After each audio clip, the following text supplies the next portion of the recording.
What is going on, everybody? Welcome in to the North End Podcast, episode 10. I am Zach Graham, your host here on the North End Podcast, back in the great state of Texas after a weekend jaunt to the East Coast. Alongside me, my co-host, my good buddy, on record as my best friend, it's Ian Michaud, a.k.a. E, a.k.a. Le James, a.k.a. Sebastian Drew Easy. E, how you doing? I'm doing well. Back from a little run there. So got the little Town Lake run? Yeah, got the pre-pod jitters out. Nice.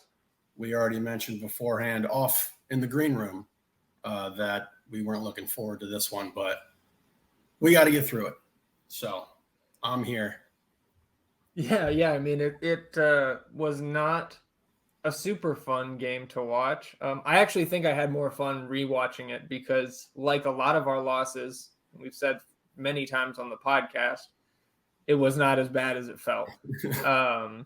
And we were just looking at some of the stats before we hit record as well, and I think those point to some positives too. For our own selfish reasons and not wanting to be a jinx on this team, I did like that we took an L while one of us was on the East Coast, because I think we had 3 matches so far this year where either one or both of us were on the East Coast, and we hadn't lost yet. And so the fact that I was up there in Boston and we took the L, like I was thinking about buying you a plane ticket for the playoffs just to send you up there if that was, continuing, but you're too cheap for that. Well, let's go ahead and get into it, because I think there's, even as much as we don't want to really talk about it, there's a lot to discuss from this game, and a lot to discuss looking forward. So no NFL talk, no NBA talk on this pod. We'll save that for a later date, probably just after the playoffs at this point. So hopefully, we're not talking anything about those other sports until November. Yeah, it's probably a good thing. We both picked the Ravens to win the Super Bowl, and they're now not looking so great. So yeah, let's keep moving on. So obviously, Austin FC up north of the border this past Saturday night, a late one, of course. Vancouver in that Pacific time zone, so even later for me out there in Boston at 10:08 p.m. kickoff. And I was actually, it was fitting, and I tweeted a picture of it. I was in the neighborhood in Boston. This is my first time in Boston, so there's a neighborhood called the North End. And so there was, not only was the neighborhood called the North End, but the restaurant we went into had a cocktail called the North End. That's right. Which involved dry ice and little orange candy slices. Yeah, it was very sugary and very delicious. You tried it. Oh, of course I did. Yeah, I had to. I want to hear that. This is news to me. Yeah, for the brand, I had to, and so it was a whole production. There was dry ice, like it was like there was like the little fog coming out of it, and I think there might have been like pop rocks in the bottom as well to make it bubble. Yeah, it was very, very sugary. My face turned very red after downing that thing. It was in like this goblet, but yeah. Had a little pasta carbonara alongside that, and that combination really, it did not ease my stomach, but it eased my frustrations about the match. So let's relive those frustrations here. Lineup changes.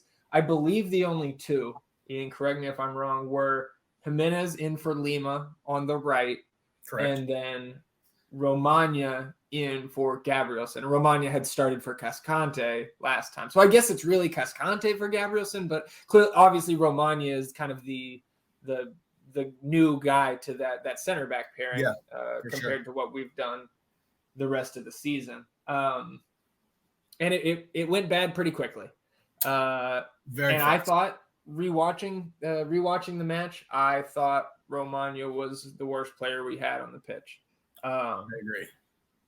Danny Pereira gave him a run for his money at times, I thought. But those were more mental mistakes rather than, I think, physical limitations or just like limitations with his soccer IQ. But I guess, how did you feel about those two guys? Because we'll talk about Romagna's first big mistake here in a second.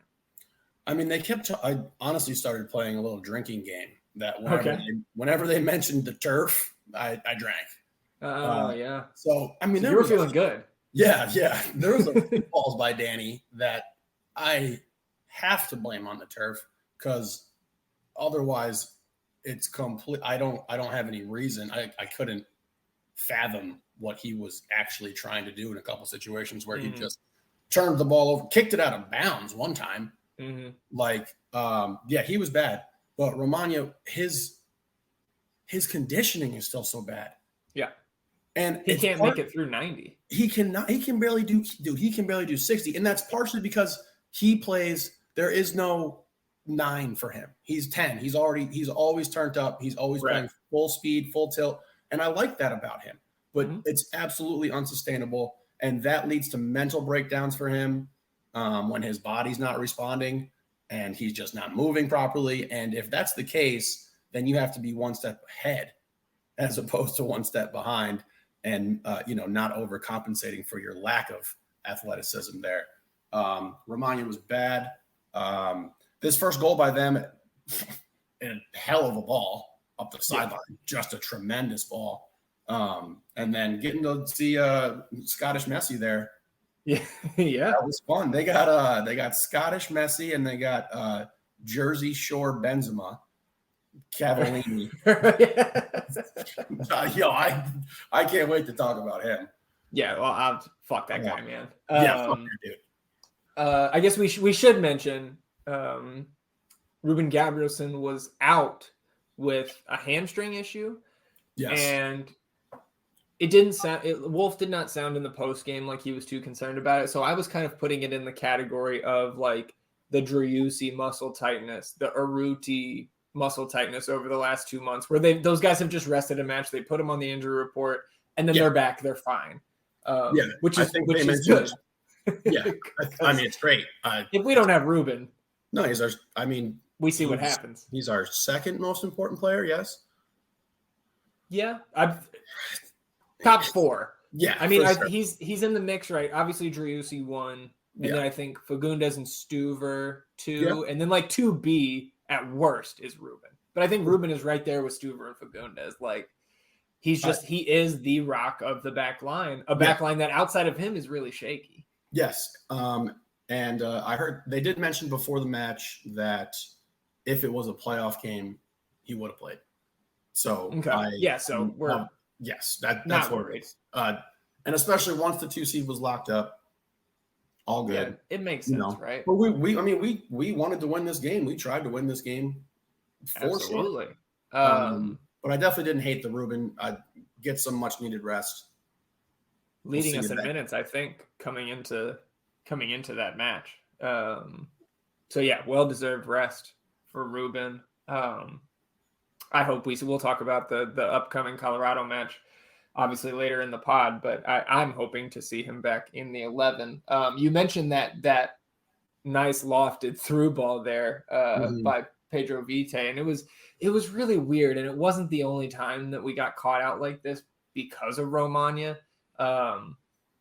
Romagna was like 10 yards past the half line.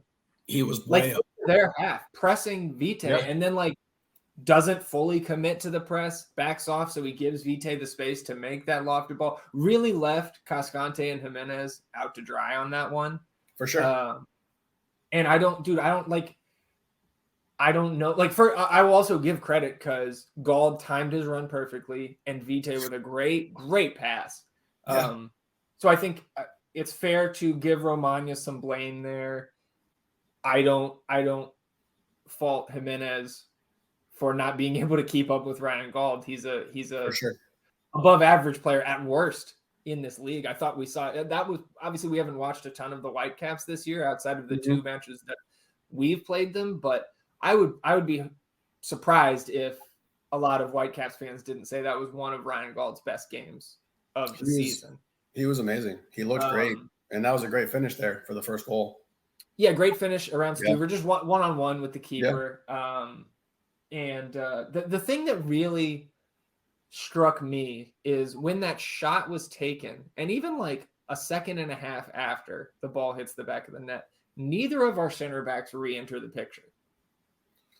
And it was, I think, Jimenez, and then Rigoni was tracking back on the near side of the camera, following whatever run was coming back there, trying to follow up on a potential rebound. But like, I would think we would see Julio or Romagna, one of those two, at least come back into the picture after that goal is scored. And I think they both just kind of pulled up, and I don't know, it didn't inspire a lot of confidence. And that those cracks kept showing, I think, throughout the rest of the first half, to be sure. Concur. Right after that, though, that was 7th minute goal, 9th minute. So really almost like the next possession that Austin got off the restart. Get a little break, ends up being 5-on-5. Ring on the right side, nice pass, kind of cutting through the middle, finds Driussi at the top of the box, and Driussi quickly swings it on to Fagundes, who's on the left, and shoots it. I didn't think he got a great touch on it, but shot it right to Hasal anyways. But that was really the first like big chance of many for Austin that they just shot right at Thomas Hasal. Directly to him. It was a great buildup, and I think it was a beautiful buildup. I would take those 5 guys, right? Urruti, Fagundes, Driussi, Ring, and Rigoni against almost any 5 in the league, and I would feel great about it. Totally agree. And I remember sitting there and with Diego, and obviously sometimes his in-game, mid-game shots there's something left to be wanted there. But I was just thinking about it in that situation, and if he's making those shots on a much more consistent basis, he's one of the best players in the league at that point. Right. So it was just like, all right, and it was a great buildup. And I was happier with that because it was a very nice response to getting punched right in the face within the first 10 minutes of this game. And we had a significant amount of plays in dangerous attack areas that were crisp, that looked good, and we just didn't finish. Obviously, we'll get to the Seba missed layup, and we'll talk about that. But to your point, what you started the whole pod with was we keep coming back to this. It wasn't as bad as it was, and we have to judge each game on its own merit there, and I don't want to get caught in that kind of loop with that. But I agree. And we'll get to the stats and we'll get to the numbers. And I know it doesn't explain the entire game, and it never will. But there is something to be found in those figures. Yeah. Especially when you watch it in context with the entire game. Yeah. And certainly on the offensive end. I think the defense was about as bad as I remembered on the rewatch, but the offense was the thing that I think was we were a lot closer to multiple goals than I really remember. I think just because of that building frustration, or that sustained frustration really from the last like month and a half with this offense, and this is especially on the road. Yeah, and this is kind of the play I felt like that kicked us off a notch where we started to get some pretty solid attempts. Yeah, and it was really like, at least for the first 30 minutes, like even after the goal, it was kind of back and forth. Like 13th minute, Gauld again gets another chance in behind the defense, and again started with Romagna out of position. He is 10 yards in front of the back line, and again leaves Jimenez out to dry, trying to keep up with a Gauld run into the box. Yeah, and another great ball. By Vancouver into Gauld, and I believe this one kind of drifts out wide right and ends up being hit into the side netting. But Gauld really threatening the entire game until he's subbed out. The 85th minute, so played the majority of the game there. Romagna, I think over the back of somebody, gets a yellow card in the 18th minute. Yeah, that was a tough one. It was a little soft and a little early. What was early? The yellow? Yeah. Like I didn't think like I thought maybe like I would have yellow carded him just for his performance in the first 20 minutes, but like I didn't think he was being overly physical, and I didn't think that foul was like, I don't know, it didn't seem consistent with what we've seen this year, especially early in matches with yellow cards. But that official, went to his pocket early on Romagna. So Yeah, I was trying to figure that one out, and I can't figure out if it was because he came in so much later. Like then when the ball got there, the ball had already come off the Vancouver player's head at this point. You're probably right. Yeah, that's why I think. But in real time, it was very much bang bang. It was a 50-50 ball. It looked like in real time. Mm-hmm. So I was trying to figure that one out. But yeah, this ref, whew, yeah. I didn't think he was. He didn't stick out as like one of the worst officials of the season, but he had his moments. For sure. This game got pretty out of hand. At the end, he absolutely lost control of it. But again, it wasn't like the officiating errors. It wasn't like the officiating to me had an effect on the outcome of the game. I agree. I just thought that he really was having a hard time establishing what a yellow was, and then going back and forth on the line there, and ultimately, I'd imagine both sides were confused. That's a good point.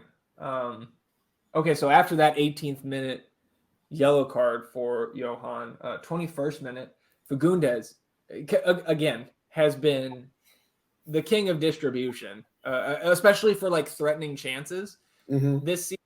And great ball by him from our own half into the Vancouver, like almost into the box, like right on Urruti, who gets behind all four defenders and doesn't get like the best crack at it, but like it was still a poke that had enough velocity on it where like I feel like there's a lot of times where Urruti gets in front of net and he's able to get a shot off with a little more velocity than I think than I expect him to, given his angle or given him being on the run with multiple bodies around him. And a lot of our really good chances I thought went right to Hasal, and this one Hasal actually had to like make a save and like parry it away instead of just catching it in his chest. But again, that great ball by Fagundes, and I thought Urruti, I don't think there's anything he could have done better there. I agree. Yeah. Just another threatening chance. Kind of a quiet 15 minutes, 36th minute. Another great ball from Fagundes, looking for Urruti's head. It ends up getting cleared out to the top of the box, falls to Danny Pereira, who takes a crack and it goes wide. But I don't think I will ever fault Pereira for shooting a shot like that where there's nobody around him and he's right outside the 18. Like, have one, man. Absolutely. Like you get one a game, right? Yeah. And see what happens. It was a good shot. He kept it low, stayed on top of it. Yeah. Just wasn't on frame. But yes, I'll take that 10 times out of 10. And I'm excited to see a little Valencia with those shots as well. Absolutely. Things really get loose here. I like on the rewatch, I was extremely surprised that there was no goal scored here in the last 5 minutes. Plus, I think it was 3 minutes of added time in the first half. 40th minute, Ryan Gauld absolutely destroys our defensive shape again. And this time, like, doesn't get in behind, but like starts out on the left, like dribbles through two defenders. Oh my God. Turns another one around, and then nobody steps up. Nobody steps up. And he has a crack and good save from Stuver diving to his left to prevent that second goal. And then Austin, we made him look right. I mean, dude, he had an amazing game.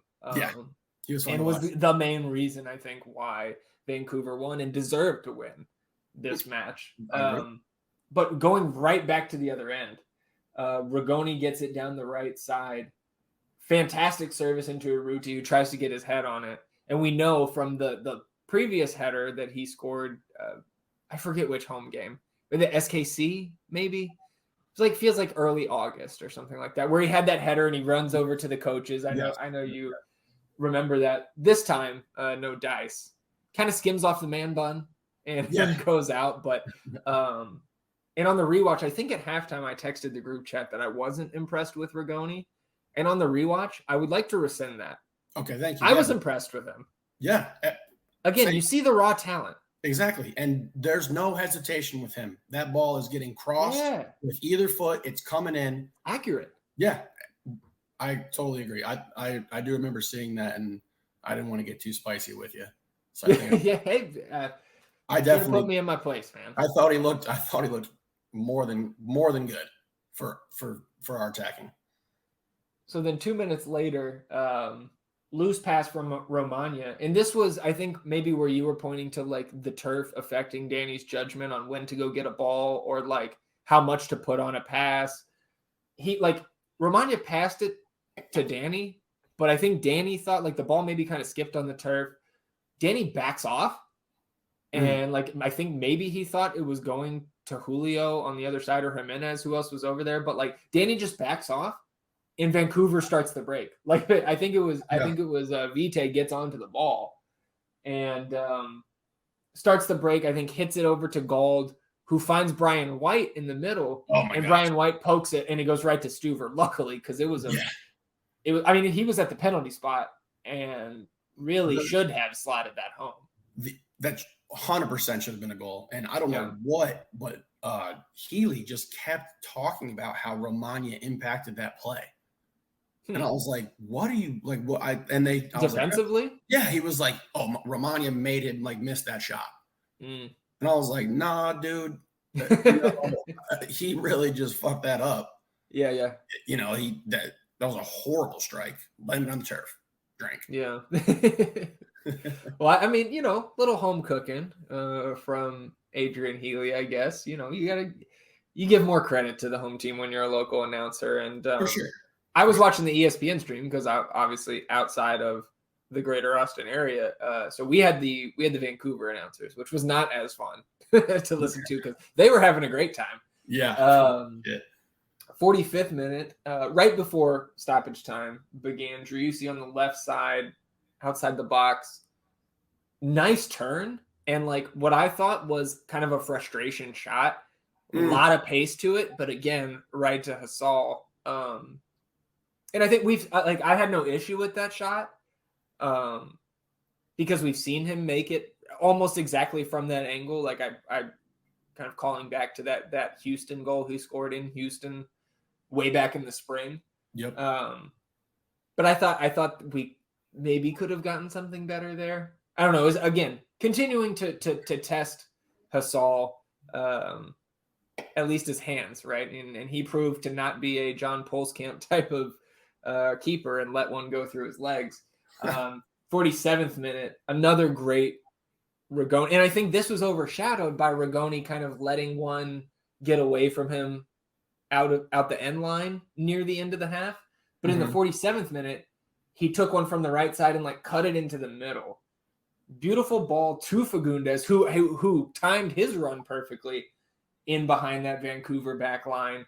Fagundes like chests it into the air, kind of like for Urruti. Urruti lays it off to Driussi, who 9 times out of 10 scores this. And this isn't even the layup we're talking about that we'll get to. Correct. And he just kicks it right to Hasal again, right before the half. Right. And I think I stood up in my chair in the restaurant when he got onto that ball, and I was shocked that he didn't put it away. Yeah. That was kind of how the night went, though. Second half, slow start for Austin. Not a ton of threatening buildup. But Vancouver certainly threatened kind of right off the rip. 50th minute, Vancouver wins a free kick near midfield. They take it really quickly down the right side.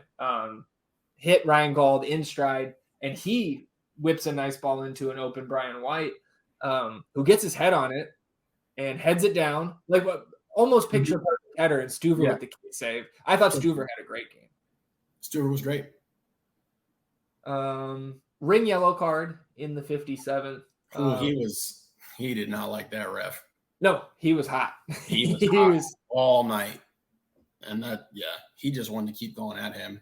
Then he took that frustration foul. Mm-hmm. And it was just like, Alex, come on, dude. Then, so I mean, right after the yellow, 59th minute, Vancouver makes a sub. Our boy Cavallini coming in for Brian White. And then 2 subs for the good guys. Nick Lima in for Jimenez there on the right, and then Finley for Rigoni. So kind of continuing that cadence with Rigoni, giving him 60 minutes. And I think that's what we should continue to see going forward. I like that cadence. And the goals, the assists are coming. It will come. There will come for sure. And 61st minute, Lima immediately making an impact here. This is what we were alluding to. Sneaks past the defender, kind of gets right on the end line there on the right side of the box. Kind of, entered the area before playing a great ball to wide open Driussi. Arruti was there near post, and it looked like he may have had a chance at it. I don't know if he dummied that or not. I think that he didn't. He couldn't get to it, but the fact that he made I won't say half-hearted, but he made an attempt at that ball while it was in the air. Thomas Hasal dives to the near post, leaving the goal wide open for Driussi, and he puts it wide left. And then literally next possession, they break down the Austin defense. Gauld gets open on the left side. Julio Cascante, there was some talk, certainly on Twitter, about Cascante not really hustling on this play. And then certainly Romagna, and I think the argument is stronger for Romagna being able to put in a better effort here. Julio, I will say this. Julio's job there is to not let the cross come in. And we know that, especially between his wickets, has been an easy target for teams, whether they mean to or not this season. This one didn't need to go through the 5-hole. Gauld gets it into Lucas Cavallini, who's just streaking past Johan Romagna, who's helpless, I thought. Yeah. And it's just a tap-in. Again, questionable hustle, or hustle was in question, I think, from some fans. I just think we're out-athleted right there. Ryan Gauld is a better athlete than Julio Cascante, and Lucas Cavallini, as much muscle that he's dragging, can get past Johan Romagna. So you said in the group chat, you were like, that is the equivalent of a missed layup or a missed dunk and then a transition dagger 3 in basketball. And I thought that was pretty accurate.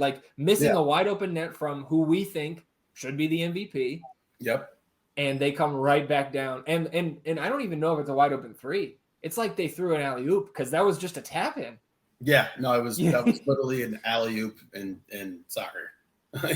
It was a backbreaker for sure. And at that point, we still showed a lot of fight the rest of the game. But yeah, that was a complete backbreaker to have that opportunity with,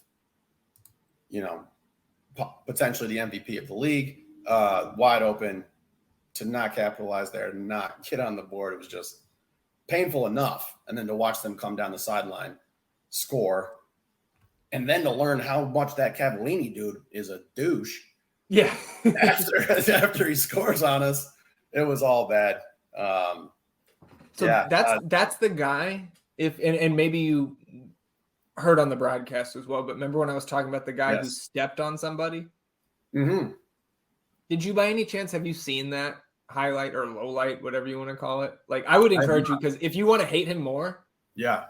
You and I, not fans of anybody doing anything legitimately dirty. Fuck that guy, man. Rated on the scale from 1 to Albert Hainsworth. I would deep cut for our MLS fans here. Deep cut. I think that might even be a deep cut for NFL fans, depending on your age. I'm 22. On your scale, and I know we said no NFL talk, but on your scale here, E, you would put Vontaze Burfict above an Albert Hainsworth, right? But I'm just talking about specifically Albert Hainsworth. I give it an 8. An 8. Albert's is a 59? I was gonna say a 10, but it just pretty bad. How deliberate it was. What part of his I think body? his back. The guy was on the ground, and instead of jumping over him, he stomped him and kept running, and it was immediate red. All right, back on track here. 65th minute. Our old buddy Sebastian Berhalter comes in for Andres Kubas. And, great haircut by Sebastian, by the way. Yeah, he's looking good up there in Vancouver. Man. I don't know what it is, but Yeah. Yeah. And I'm sure he was happy to get revenge on his old club with this victory. He didn't have a ton of impact, but got on the field for 30 minutes or so. 70th minute, and I think this was maybe like you were talking about, the turf kind of causing some of the Austin players to misjudge the speed of the ball or how much they should put on a pass. The ball over the top kind of goes like almost into like no man's land. Stuver comes out, but he's like indecisive, and then he ultimately can't get to it. It's kind of pinballed around. Gald was down there. I think Vitae ends up getting onto it in the box and somehow gets open. Like, we had defenders back, but I think somebody missed. Might have been Johnny G. Ends up where Vitae gets a shot and another great Stuver save, I thought. And then I think Jimenez was also on the line behind Stuver, but didn't need to be used. Stuver got his hand to it. Yes. 73rd minute, we get another double substitution. Musa Gite in for Maxi Urruti. And then Felipe comes in for Ring obviously on that yellow. So I didn't hate it. Ring on the yellow. The game doesn't mean much. You're down 2-0. Yeah. Save his legs. Where's Kip? I was fine with it. That's what I want to know. Where's Kip? Kip, and so here's the thing. He has to play in this game. He has to get time in this game. Yeah. I don't understand why he does. Like, we see the Redis substitution in the 86th minute. And I guess, right, like you mentioned, like it was clear that we were chasing a result in that game. Yeah. But like, and I know I'm like a broken record on this with Kip Keller, but like, I just feel like any minutes that this kid can get, especially in these games that do not mean anything. Exactly. It's good for everyone.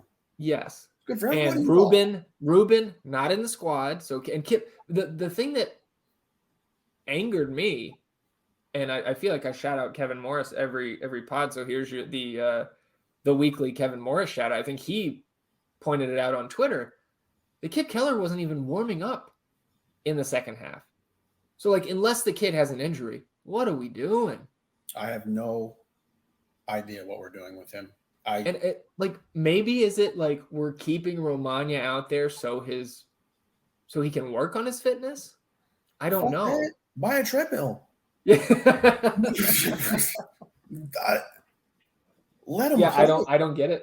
This was the perfect game to get him time. Yep. Perfect game to get him time.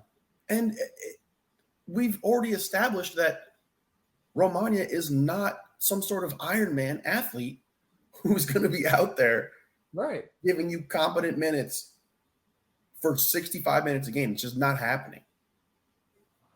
So I don't understand. I mean, if we're talking NFL, we're talking NBA, we're instantly going to character issues here.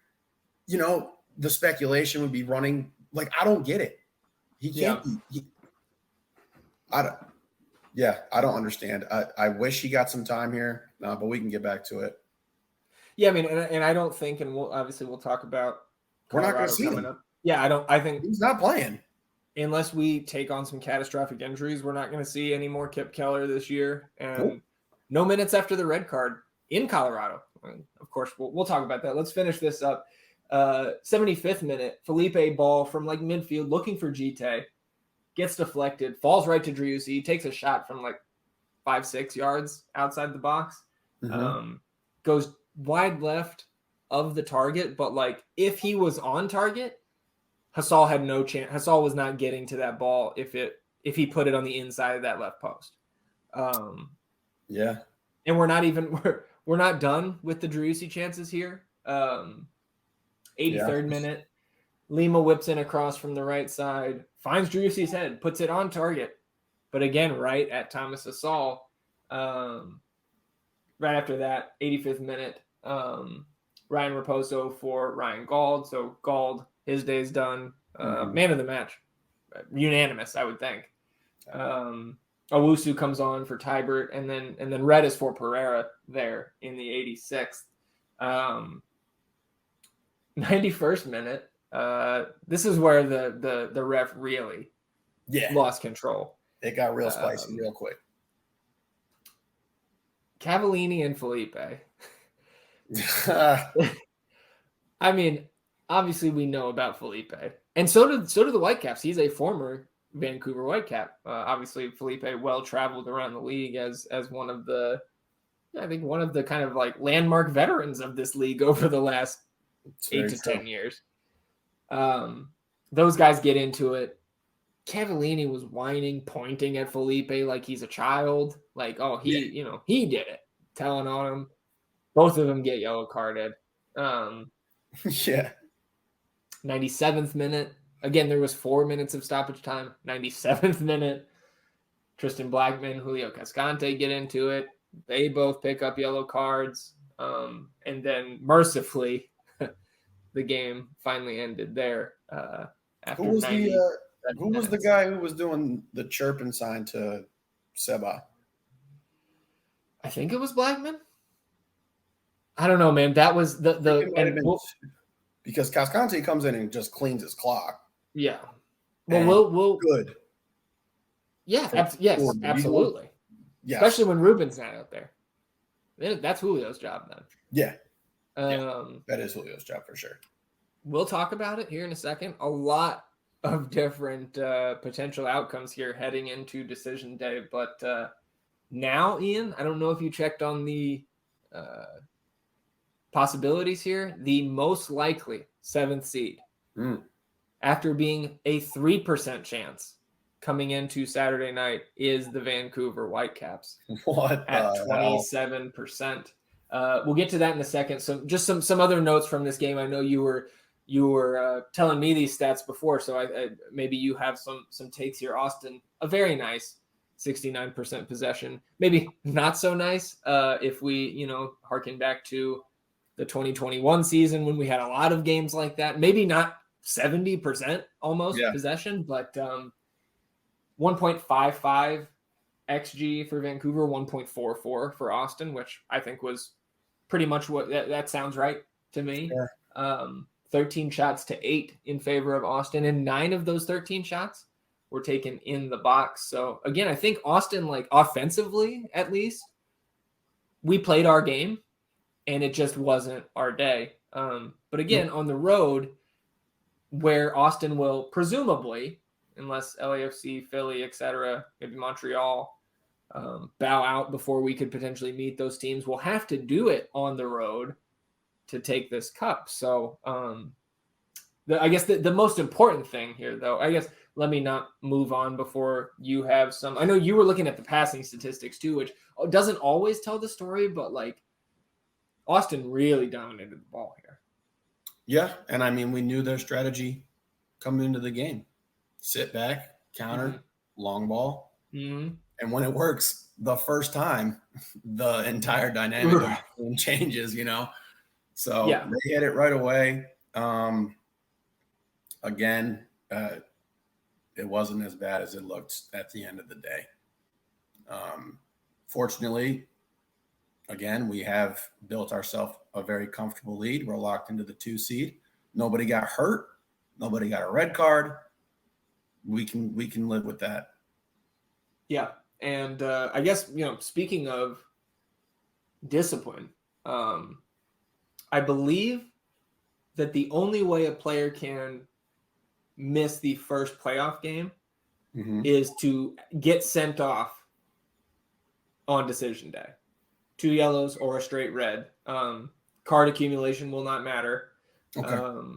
So, I mean, to be like, and we'll get to this game obviously, but like anybody gets a yellow, anybody of consequence gets a yellow this coming Saturday or Sunday rather, take them off. Sure. Just take them off. It doesn't matter. Sure. So yeah, let's talk playoff picture. The most important thing that happened well before the Austin match kicked off. FC Dallas taking a loss 1-0 at Colorado. No Paul Areola in that one for Dallas. But that loss meant Austin clinched the 2 seed. Can't go up, can't go down. So obviously the game that just played and this game coming up on decision day don't have any meaning for the team outside of trying to get the form right and work out a couple kinks, certainly with Rigoni, letting Romagna get this time. And we'll see if anybody else is rotated in, or we see, maybe we see fucking Redis minutes, or maybe Danny Hosen gets in there. I know we were going to go to the lineup predictions at some point, and I can't figure it out. I don't know what we're going to do. Yeah, well, let's look now. And I talked about Vancouver. We like the 538 model. So the percent chance here Monday night, October 3rd. I mentioned Vancouver now in pole position. They control their destiny. 27% chance that Vancouver is the 7 seed.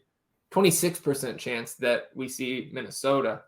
21% Real Salt Lake, 13% for Portland, 10% for Nashville SC, and then still a 3% chance that we see the Galaxy. And given that Vancouver was sitting on 3% 3 days ago, I'm not discounting that chance that we see the fucking Galaxy, which I would not like.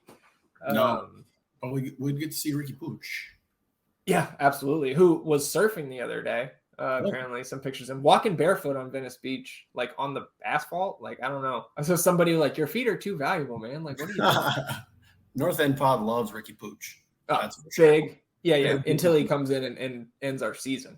So Vancouver win and they're the 7. Yeah. So let's go through each of those 6 teams, the potential first round opponents and their scenarios. And somebody, if I get this wrong, feel free to correct me. I know that I've gotten some of these things wrong over the last couple of pods. There's so many moving parts. Yeah. So Vancouver. I really like it. It's awesome. And as someone who hasn't experienced this, going into playoffs, it's dope. I've been a fan. Well, and decision day, right? All of the Eastern Conference teams in action 1:30 Central on Sunday. All of the Western Conference teams in action 4 p.m. Central on Sunday. So we will be at Q2 watching that scoreboard intently. And like you said, it's gonna be great because obviously we saw decision day last year, but it didn't mean anything for us as Austin fans. So I think I was probably watching American football that day, to be honest. Yeah. Well, I guess I definitely had the game against Portland on, but we got smacked, and that was expected. I think Portland needed a win last year over us to get in. So Vancouver, like I said, win and they're in, and that would mean Minnesota is out. So let me pull up Minnesota. Yes. So and again, we'll reference the 538 model here. Minnesota, we got to click see more. Minnesota in the 538 model, massive favorites here, 49% chance at a win compared to Vancouver's 26. This game is in Minnesota. Okay. But basically Canada. But yeah. But I mean, man, like the recent form, continued downturn for Minnesota. I believe losers of 5 of their last 6 and only a draw in there. So I mean, they haven't won, man. Like maybe since they beat us.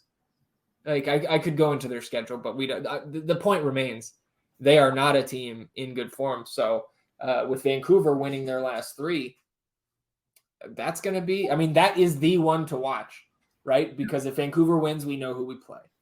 Okay, so let's say Minnesota wins. Then it's all kind of up in the air here.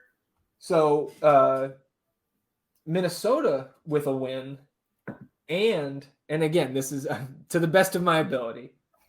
A Minnesota win plus a Portland, Nashville, and Galaxy win. So all 4 of those wins, and we see Minnesota. Okay. Portland, if Portland gets a draw and Minnesota wins, we see Portland. If RSL gets a win and Minnesota wins, Nashville wins or draws, and the Galaxy win or draw, we see Real Salt Lake. If Nashville... What's that? I would like to revise my answer from last week's pod. About who you want to see? Yeah, I would definitely take RSL. Yeah. I forgot that I'll take Vancouver again. Yeah, fuck Vancouver. Yeah. Bring them too. But yeah, okay. Keep rolling. Sorry there. No. It's a lot to take in, and yeah, I mean, okay, so these are the two least likely, but again, Vancouver was at 3% 3 days ago, and now they are the favorite to finish in the 7 seed, in the model at least. Nashville with a loss and a Portland win and a Minnesota win, and we see Nashville. Whoa. A Galaxy loss plus Portland, Minnesota, and Nashville wins, and we see the Galaxy. And again, I think I have that right, but we'll see. And again, anybody listening, if there is an inaccuracy there, please tag us on Twitter at the North End Pod. Let us know, because this shit is tough, man. It's tough to decipher when we've got 8 teams separated. Even those teams that are out, right? Colorado, even though they're out, still only 3 points back of that 7 seed. So it's just still so tight. So yeah, there. I mean, I guess you say RSL or Vancouver. I'm right there with you. And I do think, even if Minnesota wins, I'm certainly coming around to seeing them. I would rather see them than the other 3: Portland, Nashville, Galaxy. Those are certainly the top 3 that I do not want to see. And I think I would list it: Galaxy, Portland, Nashville. Out of those 3, I'm the least scared of Nashville, I think. And maybe it's just because I want to fucking beat those guys, but no Nashville Twitter. Yeah. And so also interesting that those 3 teams, maybe this is just mental, because we're 0-6 against those 3 teams this year. Oh, geez. Well, but you and I know it's really tough to beat a team 3 times in one season. So yeah, we can say all the cliches that we want. I think there's a clear tier break there between RSL, Minnesota, Vancouver, and then Portland, Nashville, and the Galaxy. So yeah, man, decision day is gonna be fun. A blast. Cool. Yeah, I can't get back to the stadium too. It feels it's been so long. You haven't been there since LAFC? No. No. Nashville. Yes. Because you missed the Gite hat trick against RSL, and then you missed the. I did. No. You were there for the loss against Portland. You missed RSL and you missed Nashville. Right? You missed you didn't see the Mukhtar PK. Correct. Yeah. All right. Well, after that entertaining segment there, let's jump into the Colorado preview. Again, this game, 4 p.m. Central at Q2 Stadium this coming Sunday. A lot of history between our 2 teams. Obviously, the 3-1 win in Colorado last year, the first ever win in club history. Colorado then taking the other 2 matches, 1-0 at Q2 last year, 3-0 in the rematch in Colorado.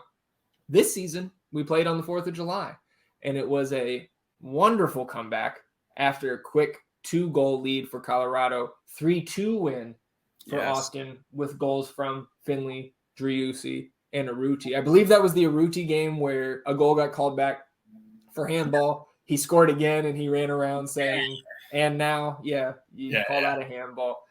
We also saw that was the last time we saw Kip Keller after that red card, to my knowledge. Shit. Unless certainly a Kip Keller start, right? We may have seen him in relief one more time, but that was the Kip red card game. As far as this match, the Rapids, even though they beat FC Dallas on Saturday, they are out. Again, 3 points back of that 7 seed, but only 11 wins to Minnesota's 13. So they don't have enough to win a tiebreaker there. Okay. So they have nothing to play for. Technically, again, neither does Austin, outside of Colorado wanting to finish strong, maybe spoil the party at Q2, and Austin wanting to put the ball in the back of the net and send us into the first round with some good vibes. What's that? To keep the party going. We're going to party. Yeah, absolutely. For sure. Yeah, I think a 5-game winning streak would be nice. Obviously, after this game, a 4-game winning streak is necessary to take down the cup. So let's go ahead and do our thing here, Ian. Okay. Line up desires and line up expectations for the regular season finale. I can't believe we're here. Yeah, that's wild. Sitting on Obviously, 55 points. I've made my desire for Kip to be in known. Yeah. I don't think it's going to happen. Mm-hmm.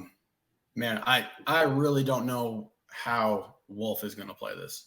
I really don't expect to see a crazy lineup with a bunch of changes. Where we're trying to get.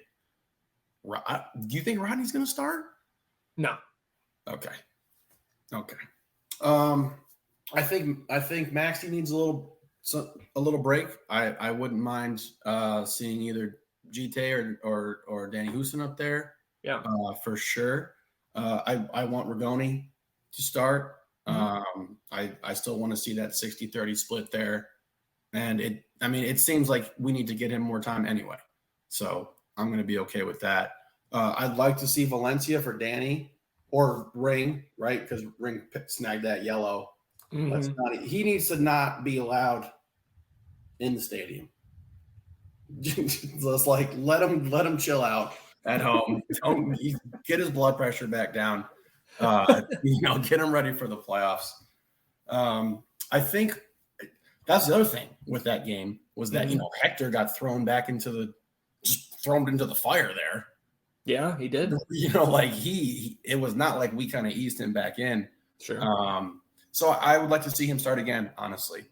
And I know that we've kind of done that alternating thing where it's either Johnny or Nick. And we can kind of flip them there. So I'd like to see either or paired with Hector. And then our center backs, I think you're going to see Cascante and Romagna again. You think Ruben is out? If it was something where it's like he's dealing with something, why? Why play him? Yeah, I just think I think he's fine. I think it was just get him some rest. Maybe he had some tightness, but the last time we saw him, right, he went down 3 times in that game. He was on the ground 3 times in that game, stretching, doing something. So that's true. I don't know. One time in Little League baseball, we were the first place team playing, right? And we were stacked. And my coach at the end of the season started all of our bench players. And we lost the game. And he tried to get me to pitch to come in and save the game. And I've never forgiven him for it. So he's still with me. So whenever I'm asked these questions about how do you go into playoffs with you want to be winning, but at the same time nobody hurt. I'm just I would like to be going in full steam, but at the same time, I gotta let that go. That's a me problem. So I do want to see Ruben get some rest. I want to see Alex get some rest. I want to see some Valencia action for sure. And let GT and Houston split the 90. Sure. Yeah, I think my prediction is a lot more boring than yours, to be sure. It's kind of our dynamic. Ruben, international break, last week off. I think, and I'll just come out and say it, I think we start the 11, the 11, and that means Rigoni, not Finley. Okay, I don't think that's boring at all. It's pretty I don't. It's not I don't think it's really a hot take. I'm not. We're gonna start. Saying GT and Hosen up front. That's a little bit more spicy and fun, and we would see something different. Yeah. I think we're gonna get a solid 45 minutes out of that first group. Okay, I said, make a read on when the subs come in. Certainly, all 5 subs were going to be used, and man, if we could sub all. I would say 10 guys because we'll leave Stuver out there, but I would rotate who needs rest, rotate who has a yellow maybe in the first half, whatever. But I want to see that first group, and I think Wolf is going to want to see that first group together for at least half. I can't disagree with that. and hopefully put at least one past the Colorado defense in that first half. Again, get some good vibes, and then I don't really care who we see after that, as long as that first 11 puts in a good shift. I think it would be useful to get Danny Husen some minutes. Yeah. And I don't know if you've noticed, I've been trying to make a conscious effort to say Husen because that's what Adrian Healy says. So yes, I do the same thing. But I usually have like a little brain fart right in between where I was like, is it Hosen? Is it Husen? Fire. Yeah. I think getting Jimenez some minutes again would be nice. Getting Kolmanic some minutes and getting Johnny G some rest in the second half would also be nice. See Kolmanic with the hair? Boom, you got the Marshall Mathers. Yeah. I was like, who the fuck is that? Yeah. I'll send you a picture because he and who was it? Valencia, I think. They did a signing at the Verde store like 2 weeks back, and that I think was where his bleached hair was debuted. And nice, good for him. It's cool. So then, I mean, I'm with you. If Ruben actually is not 100%, absolutely rest him. But if he can go for 75 minutes, even 60 minutes, and then I think again, like we'll see Romagna in relief if that's the case. But I would love it if it was Kip Keller. So I'm trying to think who else. I would like to see Valencia. I think we need to get him some minutes. I really want to see him. Keep Finley in form. So yeah, I don't think I have anything too spicy for this week. And maybe Wolf goes the other way again. Like you said, I think I'm with you on the point that it's tough to say what Wolf is going to do. But if I have to make a call, it would be that first 11. That's much more coach-like of you. Well, if the shoe fits. Yep. If the whistle blows, whatever. Let's go into predictions. I'll toss it to you first, E, because I know that you're going to predict a win here, unless you're going to just blow all of our socks off. How much is Austin winning by? Well, I think we started off with a 5-goal game at the Q. Oh boy. So, I think it would be fitting to go out with a 5-goal game at the Q. I'm back in town from a substantial break for me. 2 missed games in a row. Yeah, you hadn't missed a game all year. So I'm really biting at the bit to see some goals here. So I'm going to go on record. 5-1 Austin win. 5-1. Okay. I'm not mean. I'm not a jerk. They can have a goal. That may be debatable. I will say 3-0. Okay. Austin win. Both of us obviously really confident. Don't know the lineup, but we are sure of a victory. Maybe just wishful thinking, but I think, and maybe I'm going too much off of decision day last year for Austin, where Portland needed a win. We don't need anything. We would like a win and some good form, but we don't need anything. Mm-hmm. But Colorado being out, they are, I think, still the worst road team in the league. Colorado sitting right now, 1-4-11 on the road. That equals the road record of the San Jose Earthquakes. Shout out Thomas. Yeah, shout out Thomas, who again and interject some NFL here again. Jets beating the Steelers. Golly, I'm glad I didn't throw down a bet with him because he already took my money in the San Jose Austin bet we had earlier this year. Colorado -25 goal differential on the road. This is a team. I don't care who we put out there. They have nothing to play for. Their hopes got crushed last week. Yeah, win this fucking game with whoever we put out there. 5-1. I would love. But I think we get 2 in the first half from those first 11. I don't know who's going to score in the second half, but we'll have a cleanup goal. Cool. 3 of them. And clean sheet for Stuver heading into the playoffs. That's a good script. I like it. I get behind that.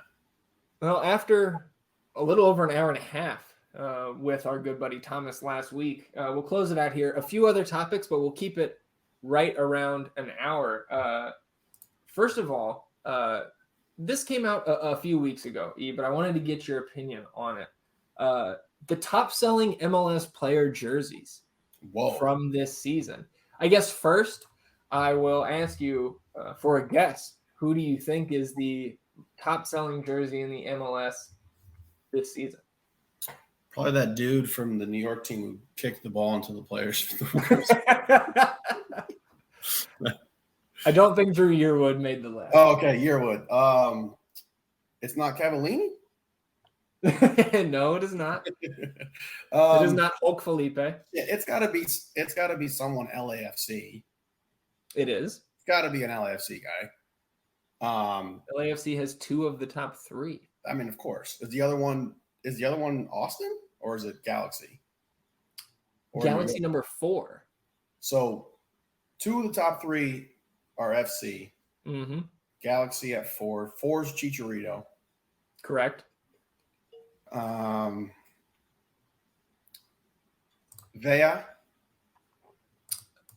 He is one of them.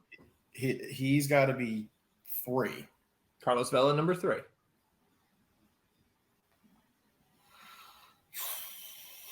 I mean, they got Bale at the middle of the season.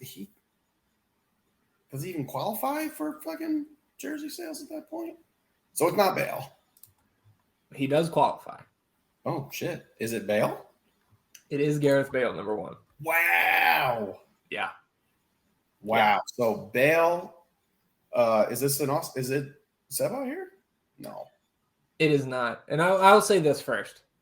Imagine buying a jersey of a player who does not give 2 shits about your team. I'm really interested to see what he does in the playoffs. Because can you imagine if he gets hurt, the country will riot. They'll have to Wales is going to attack Los Angeles. Well, they got the in now because Rob McElhenney and Ryan Reynolds. Oh, yeah. So they have, it's called the transitive property. The country of Wales will be upset if Gareth Bale gets hurt in an MLS playoff game. Yeah, absolutely. I really am. That might be like one of the nicest storylines going into this playoffs to see how he actually plays. Yeah. Or if which American player takes him out before that matchup, That's right. Little knock to Gareth Bale. That's right. Increase the chances for the red, white, and blue. Zimmerman. Number 2, Charlotte FC's captain, Christian Fuchs. It makes sense. Charlotte, great fan base for an expansion franchise. Just because his last name? No. I mean, he's their captain. I never would have got that. Yeah. Couple other notables here. We got 2 Charlotte players in the top 7. Karol Swiderski, one of their DPs, number 7. Raul Ruidiaz, number 6. Joseph Martinez from Atlanta United, number 5. Xherdan Shaqiri, number 8. Jordan Morris from Seattle, number 9. Walker Zimmerman, your boy, number 10. Driussi clocking in at 12, right behind Tati Castellanos, who obviously was transferred out mid-season when he was leading the Golden Boot race. Fagundes, 15. So no slouches, those 2 in those rankings. And I think maybe not super fair to those guys when you have, in the top, Gareth Bale, Christian Fuchs, Swiderski, Shaqiri, right? These guys that just came into the league. A lot of Austin fans who want numbers on the back of their jerseys, I think, probably bought their Driussis and their Fagundes kits last year. Hani Mukhtar, 17th. So if you need another feather in the Driussi cap, nobody buys his jersey. People buy more Walker Zimmerman jerseys than Hani Mukhtar. So too many feathers in the cap at this point. Insigne, 23rd. Giassi Zardes in there at 25th. Hey, love me some Zardes. We'll see him this weekend, most likely. Second thing here, Sportico put out the MLS franchise valuation rankings. Oh. Did you see anything on this? Nope. Any guess where Austin FC is out of the 28 franchises?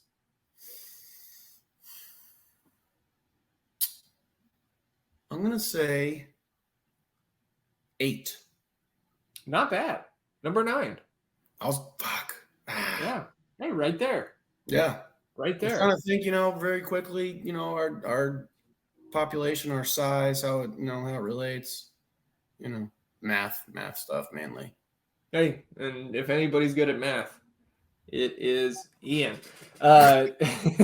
Who's number 1? Who's number 1? Yeah. Most valuable franchise. NYCFC. NYCFC number 7. Wow. All right, so it's got to be an LA team. It is an LA team. LAFC. LAFC number 1. LA Galaxy number 2. So Los Angeles. I think not unpredictably leading, the pack there. $900 million for LAFC, $865 for the Galaxy. Austin FC, $630 million. It's a 10% increase year over year for the Verde and Black. So I guess the only other thing I would say about this, Austin FC, $630 million, Columbus Crew, $560. Precourt was right. Other MLS happenings, LAFC didn't look great over the last 2 months, but did clinch the Shield after Philadelphia dropped 4-0 to Charlotte FC. Charlotte keeping their playoff hopes alive. Yeah, Philly, losing their Shield hopes, which I think a lot of us really thought Philly was going to take that. Yeah. Wow. So, yeah. LAFC, congrats to them. If it wasn't Philly, it should be one of those two teams, right? And LAFC banked enough points before their recent downturn to get it done. So again, LAFC did not make the playoffs last year, and so a great turnaround from them. Coach Gerondolo in his first year, and that's the last nice thing I'll say about LAFC this season. That's all we got quota for. We have some dramatic Wednesday matches, both in the Eastern Conference, but both, again, massively important here. Charlotte FC takes on the Columbus Crew. Both of those teams neck and neck. I shouldn't say neck and neck, but Columbus Crew 8th, Charlotte FC 9th in the East right now. Columbus tied in points with 6th place Orlando, 7th place Inter Miami, 1 point back of 5th place FC Cincinnati. A couple of those teams supposed to be bonus games. A couple of those teams about to make the playoffs. Charlotte 41 points, but again, all of these teams have 2 games remaining. So Charlotte FC, I believe, if they win both, will be in. 538 not liking their chances to do that, although they are favored to win this game, 39% chance at a win to Columbus's 33. Then Inter Miami and Orlando City, both teams we mentioned, Orlando and Inter Miami tied at 45 points. Orlando currently sitting on the tiebreaker, but Inter Miami at home favored to win this one. So nice little doubleheader, although they probably kick off. I don't know the kickoff times, but off the top of my head, I assume going relatively close to each other. So a Wednesday night, big games there. And then, of course, decision day. Austin FC locked in, LAFC locked in, but FC Dallas needs a result to guarantee that third spot. They are 3 points up on the LA Galaxy, but even in wins. So an FC Dallas loss and an LA Galaxy win would vault the LA Galaxy into third. So Dallas still with a lot to play for. And of course, all the playoff teams in the West that we mentioned, some of those matchups, LAFC taking on Nashville, that is in LA. We talked Minnesota, Vancouver, again, that's in Minnesota. Seattle and San Jose, both of those teams out. First time ever, since coming into the league in 2009, that Seattle has missed the playoffs. So that game, not as meaningful. Wow. Not meaningful at all, I guess I should say. FC Dallas taking on Sporting KC. The model gives them a 46% chance to win this, but as I noted on our Twitter account the other night, Sporting KC is quietly like a behemoth now in the West. Like they were so bad to start the year that I think this is really going under the radar. Since August 1st, 6 wins, 2 draws, and only 1 loss. That 1 loss was the crazy Austin comeback from down 3-1 at Q2. So I think, SKC certainly not going to be a pushover for FC Dallas on Sunday afternoon. And also SKC looking like they're probably going to be right back in the mix next year for a playoff spot. RSL hosting Portland. Obviously, we know the stakes there. And then Houston hosting the LA Galaxy. Houston been okay lately. I mean, they obviously down there, they're not going to take the spoon. That is DC United clinched the wooden spoon. But a San Jose win and a Houston loss would keep Houston in the cellar in the West for the second straight year. But Houston winners of 2 of their last 3. So that's kind of a quick whip around of what we got coming up on Sunday. And Ian, unless you have anything to add, I say we go ahead and get out of here. Let everybody enjoy their week, and we'll see everybody at Q2 on Sunday. I'm with that. Enjoy some good MLS this week, y'all. That's exciting for a lot of people, a lot of teams. Cool. Yeah. I'm excited. And it's so competitive in both conferences right now coming down in this last week. Like, it's a good thing for the sport. Or the league, I guess I should say, right? Yeah. MLS. Yeah. Indeed. I'll remind everybody, not always so good with this, but if you're still with us, we really appreciate you. Now here, about an hour and 10 minutes into the podcast. If you have 5 seconds, wherever you're listening to your podcast, rate, review, subscribe to the North End. If you're catching us on YouTube, it's audio only right now, but we'll do some live streaming content in the near future. If you're on YouTube, hit that thumbs up button. You can subscribe there. It really helps the algorithm and trying to grow the show in the Austin FC community. With that, like we said, we'll see everybody back at Q2 on Sunday, Decision Day. Everybody enjoy your week. Enjoy the MLS action midweek, early on Sunday, and then for hopefully our final regular season victory, which would give us 17. We would win half the games. I want to see it. Yeah, 5-1. So we'll go ahead and get out of here. For E, I'm Zach. You can follow the pod at the North End Pod on YouTube and Twitter. Appreciate you being with us. Until next time, Vamos Austin FC. Goodbye.